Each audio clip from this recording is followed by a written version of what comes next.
cycle. My name is Wheelwright, and today I'm going to talk to you about geotechnical engineering, the path it took me to get to this point, and what it is I do every day.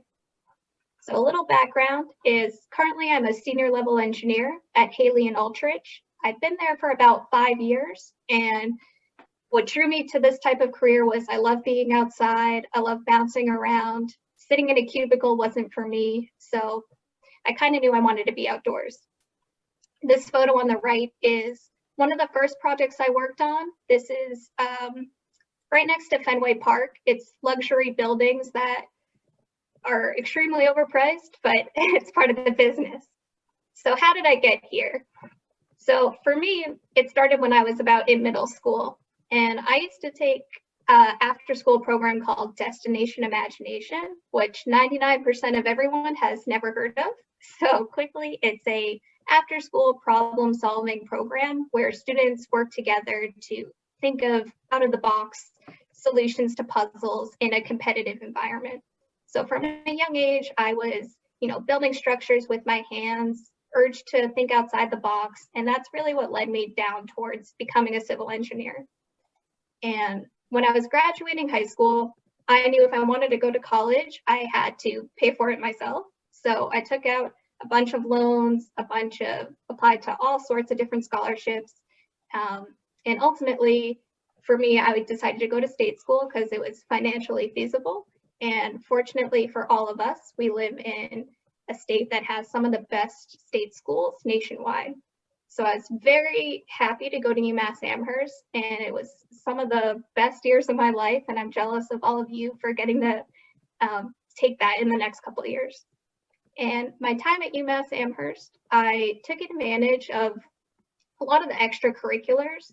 I was part of Women in Engineering, Society of Civil Engineering, and I urge you all to, take part in these clubs because it really helps network, meet with professionals, and it helped me get some summer internships to help for me to pay for school. So after I graduated, I accepted my first job at this small company called Kennedy Jenks. And I was happy there. I gained a lot of skills, but for me, what I really wanted to do was geotechnical engineering. And when I was an undergrad at UMass Amherst, I was part of the seismic design team where we built a structure out of wood. It was 5 feet tall, as you can see here. And we had to simulate earthquakes. And earthquake engineering was for me. So I knew I needed to leave my first job and really do enter a profession that I was passionate about. So what I did was a little risky, but I accepted an internship at Haley and Aldrich. I took a pay decrease. I moved back in with my mother, so she was super thrilled. And, I worked for the next 4 months and saved a lot of money. And fortunately, I got accepted a full-time position. And here I am 5 years later. Another thing that engineering and science companies encourage is higher education. And if I wanted a master's degree, I knew I needed some financial help. So again, these types of companies really invest into their employees, and H&A does tuition reimbursement for my master's degree. And I'm hoping to graduate this spring with a master's in geotechnical engineering. Now, what is geotechnical engineering? So geotechnical engineering is a subset of civil engineering. And historically, from pyramids, aqueducts to ancient civilizations, we've seen it throughout the years. Geotechnical engineering is a specialization within that field, focusing on everything below Earth's surface. So whether that be designing foundations of high structures, such as the one Corey's on, or creating dams, rock engineering if we need to blast rock to create highways. So all sorts of aspects that involve crunching into Earth's surface, that's what we work on here at H&A. Now, nationwide, we have offices sprinkled all across the United States, focused mostly in New England and on the West Coast. I'm located in the Boston office, and we have about 800 employees to date. Now, our D&I is not something I'm proud of, but this was shared with us October 2019, so it's a little outdated, but you can see the last row is H&A compared to 300 peer firms. And it takes a look at the percentage of women in the industry and the percentage of racially diverse employees at the company. So this is something, you know, the past couple of years, H&A and many other companies are urging to change. You know, our generation, we want to have more women in a male-dominated field. We want to have more diverse employees to encourage diverse thinking. So this is something that I really hope does change in the next couple of years. Now back to what I do every day. So mainly what I do is design foundation systems for buildings. And we have shallow foundations and deep foundation systems. So with structures like houses or schools sitting on good material, so if we have some firm clay, we're able to use a shallow foundation system. But in instances where we have poor soil beneath the Earth's crust, we need to drive piles or drill piles all the way down to bedrock in order to transfer the load from the structure all the way down to rock, so we can surpass the iffy material. So in Massachusetts, we deal with a slew of different foundation types, from timber piles all the way to rock socketed foundation elements. In Boston, we tend to see fill material, organic material, sand, clay, and then all the way down to bedrock. So depending on where bedrock is, we might need to go for a more expensive foundation system. Historically, Boston, you can see in this green polygon area, this is the old Boston shoreline, and everything around it has been filled in over time. So if we take a look at, you know, what this area looks like today, in aerial view, that green area is called the high spine. And this area is where we see, you know, our large structures, the Prudential Center, and just those massive structures due to the natural good materials we have. And around it, where Boston was filled in, we see those shallower structures, lighter weight structures, specifically in the seaport where that's all filled in as well. Now, there are a number of different foundation types that I showed on a slide prior. So here's just some photos for you guys to see. This is a drilled shaft. So for size comparison, it's a very large mechanism that drills like a screw all the way into the ground. Additionally, we have driven systems. So these are driving piles like our to support large skyscraper structures. And these might go all the way down to deep elevations. And here are just some photos of construction sites I've worked on. So along with Fenway Center, one of my first jobs was at the TD Garden. So this is now called the Hub on Causeway. And these photos are taken during construction. You know, we're digging into the ground 50 feet. We're excavating wood piles, a bunch of random other garbage, and we're getting all the way down to some good material for our foundations to lay on. And that's really what my job is, to help design the foundations and then go out into the field to watch this live. Some other sites, we create these slurry walls. So what we use are these clamshell machines that crunch all the way down to some really good material, and they'll go all the way down to rock. And then from there, we'll take a machine called a hydromill, where they put these large wheels on and they crunch through the rock so that our foundation elements can be securely penetrated into rock.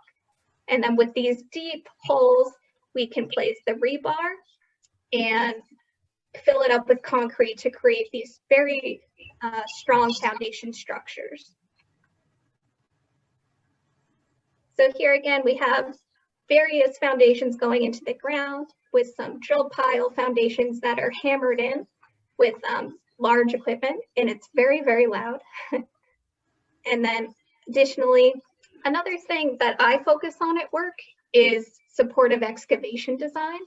So when we dig these, 50, 60 foot holes into the ground, We need to add temporary bracing to make sure the hull doesn't collapse in on itself.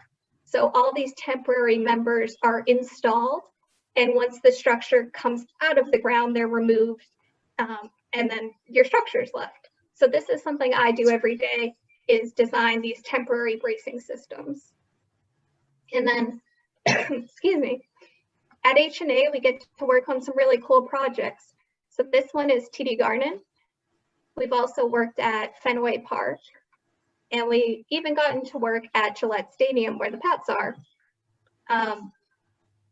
Looking to where we are now in a pandemic, we've definitely had to change how we do things in the field. Because construction is ongoing and can't be remote, we go out there, we have extra PPE, we have to fill out a bunch of forms, check in with a nurse, and make sure we're all being safe. And looking at the future, we are implementing new sustainable efforts into our work. So where you see the Boston Seaport evolving from parking lots to a bunch of structures, we need to worry about sea level rise and flooding issues. So something like a temporary aqua fence might be deployed in order to protect construction efforts. So that's kind of a big overview about, what I do every day and how I got there. It's a very rewarding job. It broke into a male industry, and it takes a lot of collaborative work, and I find the work very rewarding. So that's a little bit about what I do, and I'll open it up to if anyone has any questions. I have a question. Yeah. So I noticed earlier you said that you went to an after-school program. At that program, did you build things? Was it like a hands-on program? Yeah, exactly. It was hands-on. You got, a limited amount of materials. For example, maybe you had toothpicks, rubber bands, and glue, and you had to build a bridge. And then you compete against other groups to see, how much weight could be loaded on the bridge. And so it was a competitive, hands-on environment that really got me started into the engineering mindset. And then currently, do you go out and do the construction, or are you more tell them how to build the structure almost? Yeah, so when I started at H&A, I was in the field, so observing construction for probably 2 years. So in that role, I kind of watched what everyone was doing, make sure that the workers were building to what we had designed, and just make sure everything was going okay. And then today, I've transitioned more to being in the office and more as a design engineer. But I do still try to go out and be on site because that's really what I like to do.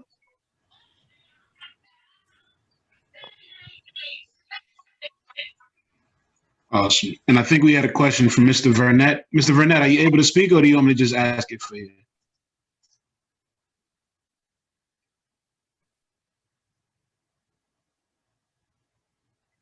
Sure. So this is from Jonathan Vernett, who, I got a chance to look at his resume. He's a very sharp young man, and hoping we can get him over on our Northeastern project soon. He's asking, has there ever been a time that you felt that you couldn't continue in your pursuit for this field, and what kept you going until now? Yeah.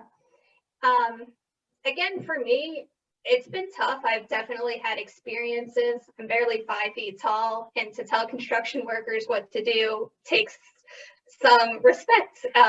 But it's definitely come a long way. At H&A, we just hired a female general manager. And from that aspect, I find that inspiring as a woman in this field. I think really that's what's kept me going. To see these powerful, strong women advance their careers has really opened the pathway for me to hopefully advance mine in the future.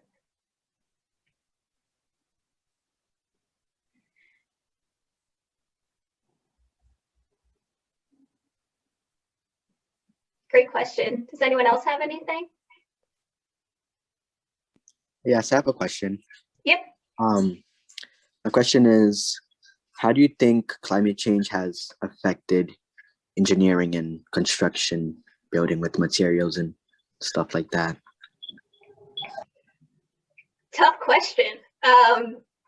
In Boston, I don't think we see it as much as in other places, but specifically here, we're dealing with, as I showed you earlier, Boston, a lot of it is filled in and it's not natural materials. So when we build these strong, heavy structures and we see them settling over time, sinking into the ground, that helps us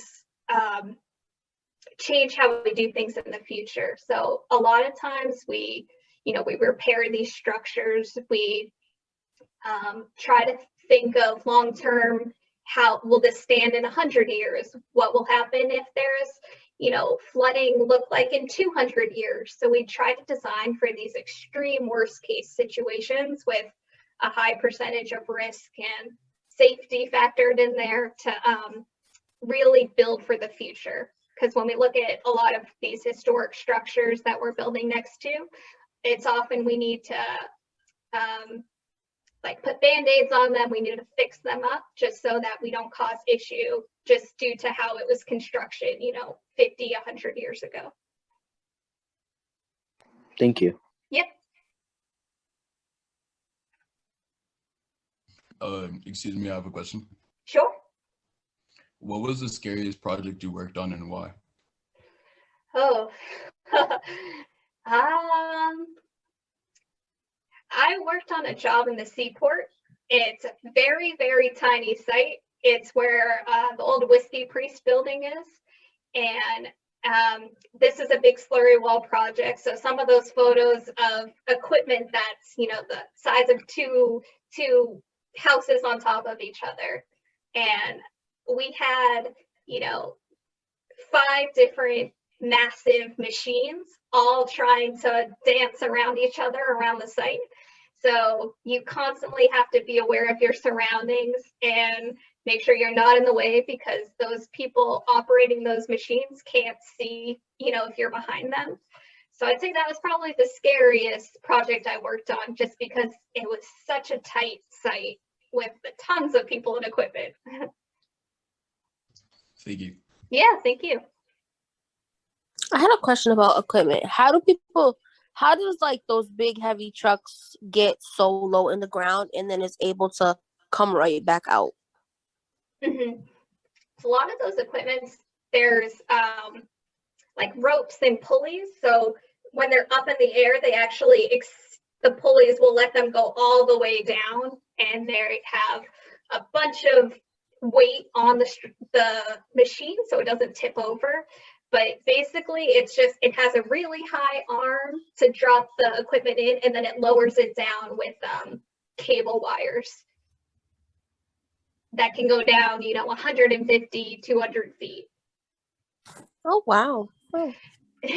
So Jocelyn, if you look on my background, if you see the arm that's coming out of the yellow machine there, that's what Allyson is talking about. That's an arm that can go down and exactly. drop equipment down without it actually tipping over. Oh, wow. That's cool. Yeah, if I move my head a little bit, I think you can see it a little better. Yeah, I can see it. Wow. I think we had another question from Mr. Burnett. Are Yes. the loud noises something that never bothered you, or did you have to get used to it? You get used to it, but you also wear hearing protection. So something similar to these, actually, you wear over your construction helmet, so you're not causing harms to your ears. We also at work have to get a physical every year. So, they'll test your hearing and make sure you haven't had any hearing loss from year to year, and just make sure to stay on top of it, because a lot of people historically in this industry have lost hearing, and it does cause a lot of harm. But we're very focused on safety and wearing hearing protection and just trying to protect everything we can. But it is very loud. And I'm sorry, Mr. Dixon, I missed your question. Do you want to ask it, please? I was just asking about earthquakes. Do you actually have to think about earthquakes in Boston? And is that possibly changing? Yeah, so there is an earthquake aspect when we do design these foundations, that aspect is kind of a factor of safety we add on. In Boston, we don't have, the conditions we would in California, but it is something we look into, especially during construction. We cause a lot of vibration. So not necessarily earthquakes, but the vibration aspect. We have instrumentation all around the site that can monitor if there's any excessive movement due to your construction. So we, in Boston, that's something we really focus on because we're building these structures right next to another, really tall structure because the city is very dense here. But it's definitely, and when they're driving these piles in, that can cause vibration in the ground. So we, that's something we really take into account.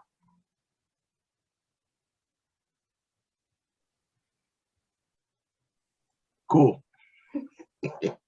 Very cool. Now, is there anyone in this group that is interested in being an engineer after you go through your schooling? Sorry, can I ask one question before? Absolutely. Sorry. This question I really had it since I was like a little kid. I always wondered like how are engineers able to build underwater, like build tunnels and stuff like that? Yeah, so in my experience, what we do is they'll drive sheeting down, or they'll drive a wall down, and we have to kind of block off that water, and they're able to like pump out the water, or maybe Corey can help because I don't have as much experience with working over water, but in my experience, we want to build a cofferdam. So putting up this wall to block off the water so we're able to dig down in dry land. And it's difficult and takes a lot of time, but it's definitely been helpful for a lot of projects we've worked on in the seaport that are kind of over water.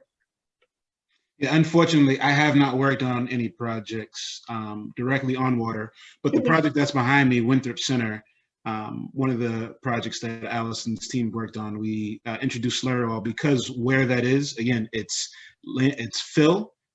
So as you go down deeper, there's water that's literally coming out of the earth into it. So Allyson's explanation for basically driving a wall into it, making sure that you have equipment that will pump the water out, we call it dewatering, so that we can continue to drive holes to make it constructible.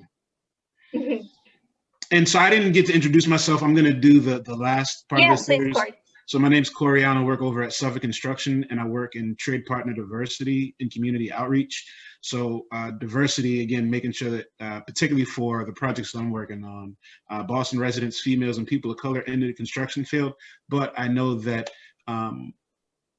exposing individuals, particularly you great young people, to more information might expand your realm of possibility of what you may be able to do or what you may want to do in the future. So, thank you very much to Mr. Dixon and Ms. Almquist for inviting me, and Allyson for agreeing to come on. And I really appreciate all of you students jumping on. And look forward to continuing to work with you all and see you all grow into the next leaders in our great city and our great world. Can I add something real quick? Absolutely. All right. Yeah, caissons are interesting because that's what they call those things they put in the water. Yeah. That's how they made the Brooklyn Bridge. They actually had to get all the way to the base of the river. And it had to be dry, and that's where we got what's called the bends, because they had to pump out they had to pump in air to equalize the pressure. And when people went in, they actually got when they came back out, they actually got what's called the bends. And it was just an interesting thing that happened. The guy who built the Brooklyn Bridge may have gone crazy. Wow. Of that, going in and out. But yeah, that's a good question. And engineers have to solve those kind of problems, and they're not easy. And the human interface for those problems can be challenging. Definitely. And that's why I enjoy what I do. Everything's a puzzle, and each project is different than the one prior, and it's constantly becoming more dynamic and challenging. But that's what allows you to be creative and think about things that we haven't built before. And that's what I find rewarding every day. So hopefully that encourages you who are interested in engineering to pursue it. And especially engineering fields that maybe aren't like making a robot, or, there are many different facets within engineering, and they're all very interesting in their own rights. Awesome. Hey, Jonathan, there is no last question. You can ask as many questions as you like. That's why we're here. His question is, do you use Phineas Gage's example to show you how to be safe? I'm asking because they use it in school. Are you familiar with Phineas Gage? I'm not sure what that is. Teachers, can you help us out with Phineas Gage? I don't know what Phineas is. So why don't you tell us, Jonathan, can you give us an example or show us what it is? Give us a link. I was going to take a shot. I think I Go remember ahead. who Phineas Gage is. Jonathan, tell me if I'm right or wrong. This is like testing Omquist's like Jeopardy knowledge. Was Phineas Gage the guy that got the like pole through his head? Yep. Jeez. Yep. Ooh. Yes. Okay. So I'm assuming that for safety reasons, that's why you wear helmets and you have certain equipment. But yeah, and he lived, if I remember correctly. Like Wow. it was like medical miracles that they were able to like get it out, and he was okay. But like, I'm sure that was the scariest moment he's been on site. right? But like, way to go, Jonathan, for Yeah, that's pulling that one awesome. out. Jonathan, what class are they using Phineas Gage in? Now I'm curious.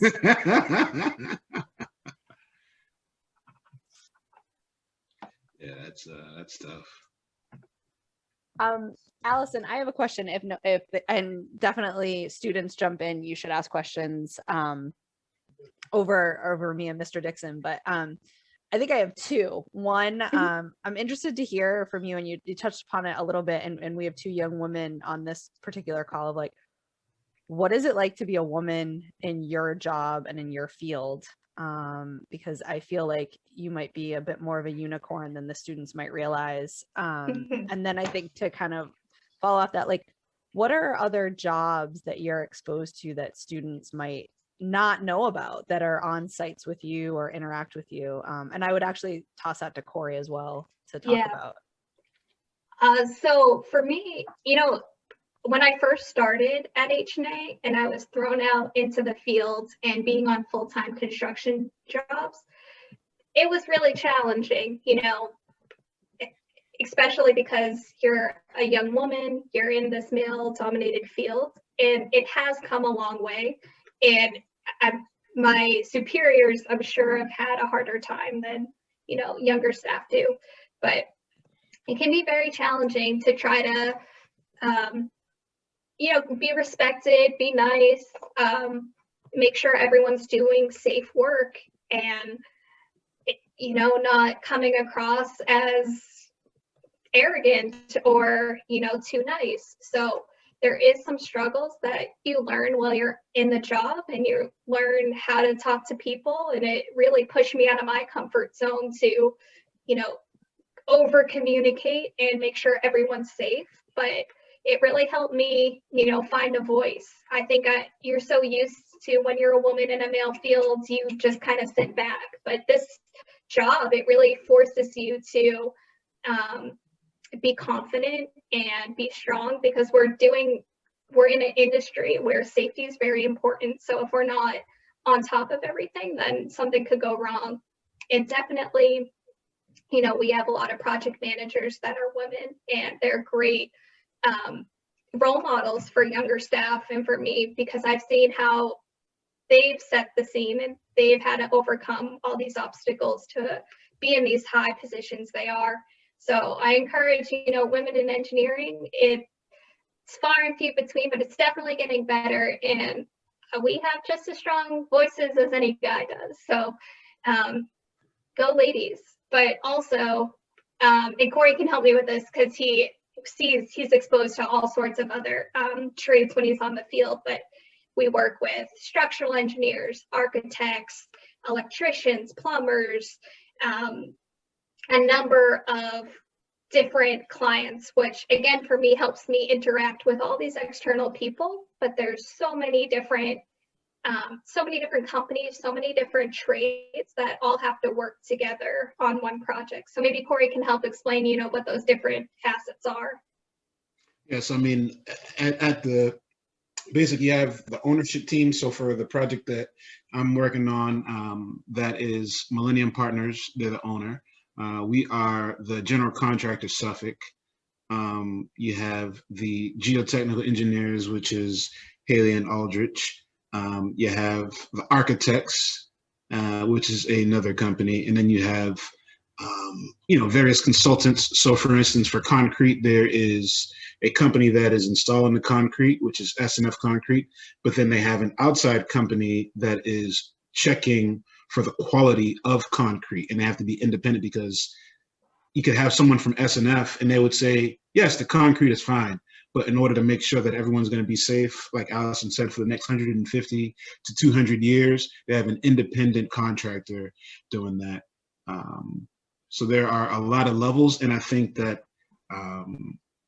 making sure that you do your homework so that as you're working, and as Allyson said, you go to tell someone something, they may not agree, but if you can back it up with, the proper data, and making sure that you remind them, I'm here to keep you safe and make sure that the job that you're building is going to be a longer term success. Doesn't guarantee you that they're going to listen, but it gives you the ammunition to stand right in what you're doing. Because unfortunately, if Allyson doesn't do her job properly, there's going to be consequences, years and years down the road. And I think, obviously, I'm not a woman, but just speaking from being a Black male, again, I'm from the city. I'm in a professional field where not a lot of my friends are. So I may run into them while I'm out at a professional event. And they say, yeah, it's really cool, but it's also a challenge because, there are differences, if you will, in culture, right? And some individuals may only have interacted with a Black male on television. So when I come in the office and, I hold it how I hold it and I engage as I do, they may make a little comment or they may be taken aback, but I know that I've done my homework. I know that I'm very professional oriented, and I know that I have serious goals. So again, even being able to be here with you all, this is not a part of initially the way that it was described for me to do my job, but I know for the fact that I come from a place where if I had 20 friends in high school, I'm the only one that graduated from college. And so the trajectory for our young folks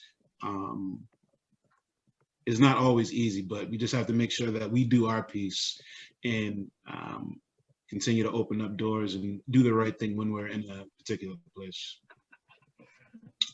I'm sorry, Mr. Dixon, you had another question. Yeah, I also just wanted to say thank you guys for sharing that, because this stuff is important, and you probably don't want to tell too much about this stuff. The times you've been not necessarily treated well because of your background, or people had underestimated you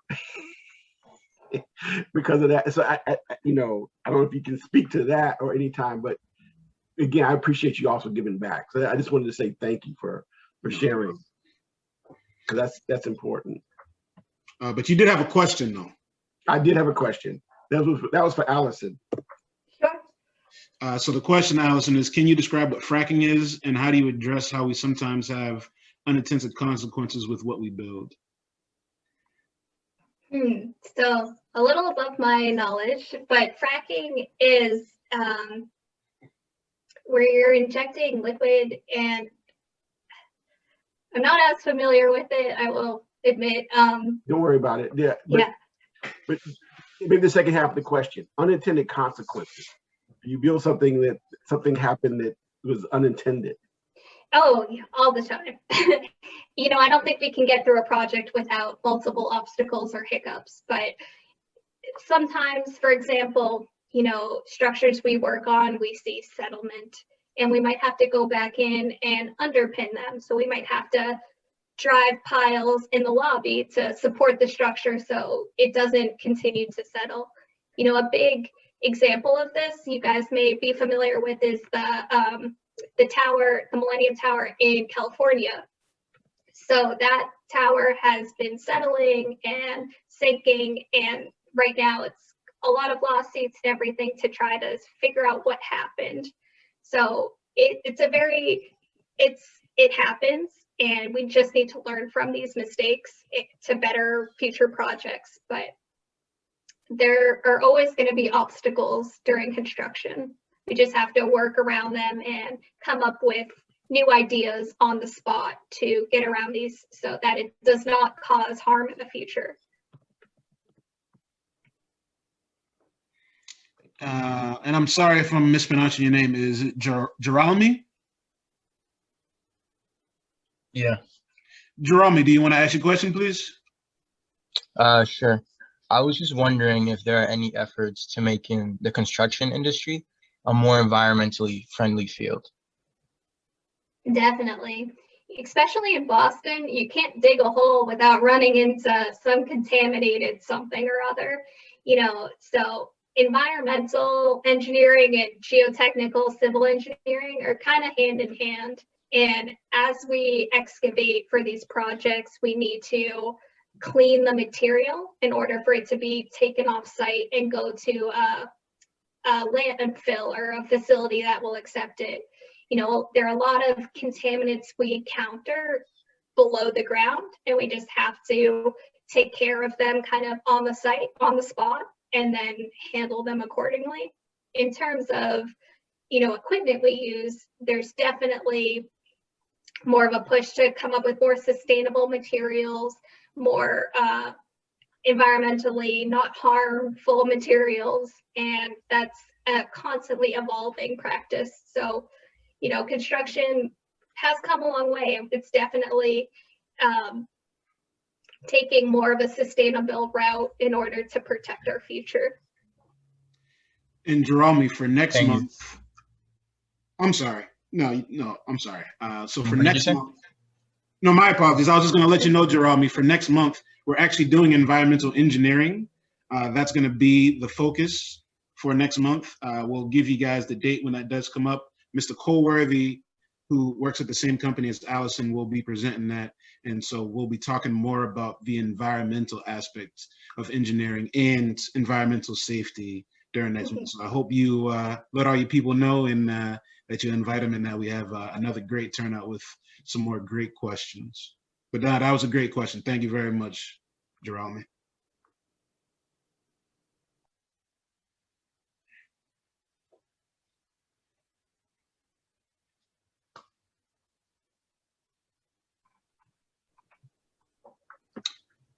And Allyson, students may not ask, but I think one of the things that we have to think about coming from, backgrounds, I think, your background is similar to mine, where college decisions are largely based on economics. In terms of salary, is the engineering field something that you would suggest that individuals go into? I would. Definitely you have a nice salary. I have a lot of friends who went into other industries, and I felt comfortable. I'm going to be paying off loans for 30 years, but I'm financially independent. I can support myself. I think, a starting salary in my industry, I threw out a number, is probably a healthy 55 to 58,000. I'm not sure, but it's a good financial opportunity, and there's always room to grow. There's opportunity to buy into companies that are private, and you get compensated if the company does well. So it's a great field to be in.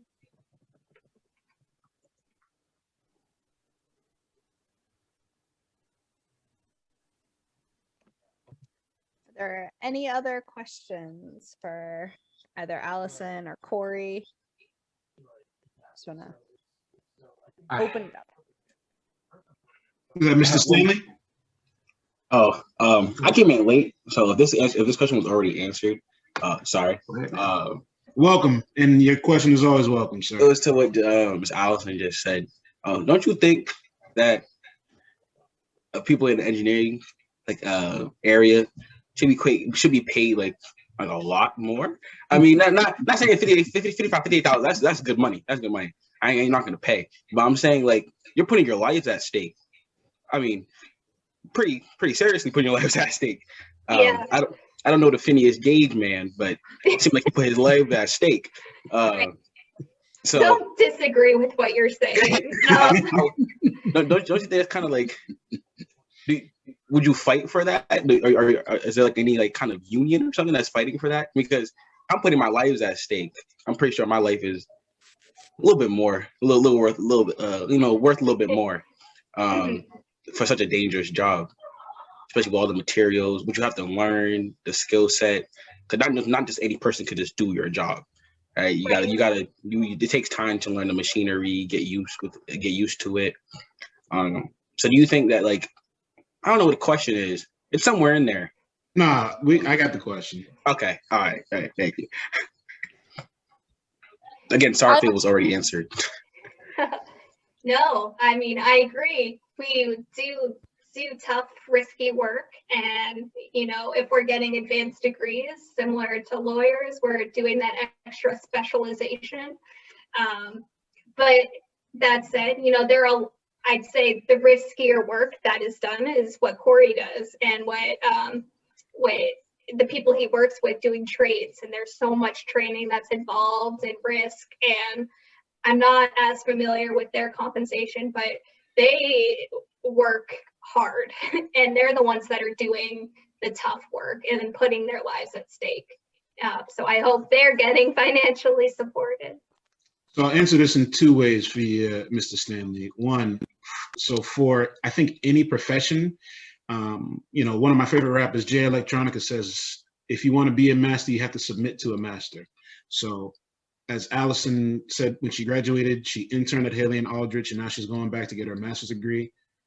As she gets her degrees, or as she gets more degrees and as she gets more experience, she can command more salary because she can go to different places with those skills that she has.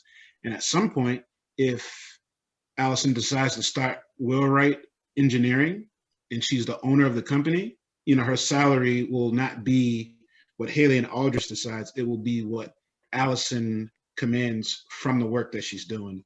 So I think this goes in general, as you're learning any professional trade, working for someone, you're getting a salary. When you become a business owner, particularly in a high demand field, you can command a salary because people need these things to be done.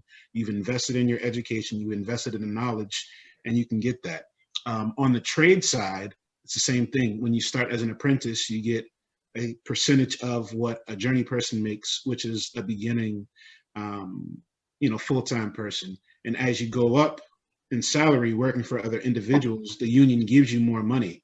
When you become a business owner, you have to have more certification. So one of the instances is a construction supervisor license. So you have to only be able to not work, but you have to be able to supervise safely by the law other people working.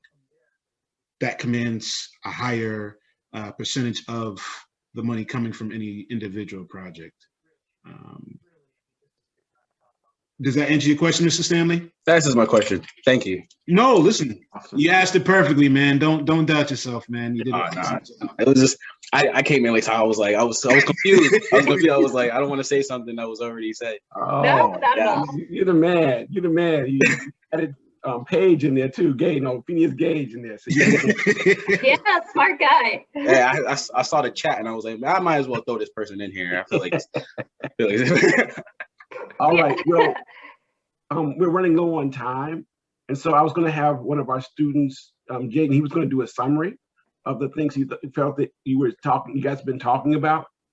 But I also, if there are questions and things like that, people can stay at the end. I know I had one more question about courses you need in high school. But again, I was going to go turn it over to Jaden. If you had a summary for us, just to share what you felt that you all gained from this. Jaden, can you unmute yourself? There you go. Thank you for your speech. I think it was pretty good. But today you talked about how you chose to be a geological engineer. Then you talk to him about the details you use about. Then you talk some details about how you use what you know about geology to build important buildings in the Boston area, and that's it. And thank you from the students and DSA. Thank you so for coming, much. Jaden. All right. Thank you, Jaden. Allyson, do you want to address that question, or Corey? Sure. What important things you need from high school? In high school, so again, I lived with just my mother. I took advantage of having AP credits so that I didn't have to take some of these prerequisites in college. And I'd say it's all about the math. You know, I love math, and I encourage you, if you do, to take, if there's other math electives, like linear algebra, other math facets, but also earth science is very important in what we do, understanding geology, tectonic plates. So yeah, heavy math and science, and even if there's like a hands-on type of course where you get to work with materials, that for me, that's the best thing I was able to learn, and to take that problem solving and being able to construct things myself helped me understand these larger ideas within construction and engineering. Yeah, I don't have any training in construction, and I'm not an engineer. During my session, which will be in May, I hope you all come. I'll talk a little bit more about my history, how I ended up here. So yeah, I'll save that for May. But yeah, for engineering, I am not an engineer, unfortunately. I would more so say that I am a manager of relationships and expectations. And with that, there are some classes you can take for that, but really it's experience. Mhm. All right. I appreciate Jonathan's appreciation. Thank you guys so much. Thank you guys for coming. Thank you guys for being here. Kristen, any last words? No, I was just gonna say, I'll keep the room open for a couple minutes. Thank you to everybody that came. I really appreciate you guys. Thank you so much to Corey and Allyson. It was so great to hear from both of you. So if any students just have a private question that they'd like to ask Corey or Allyson,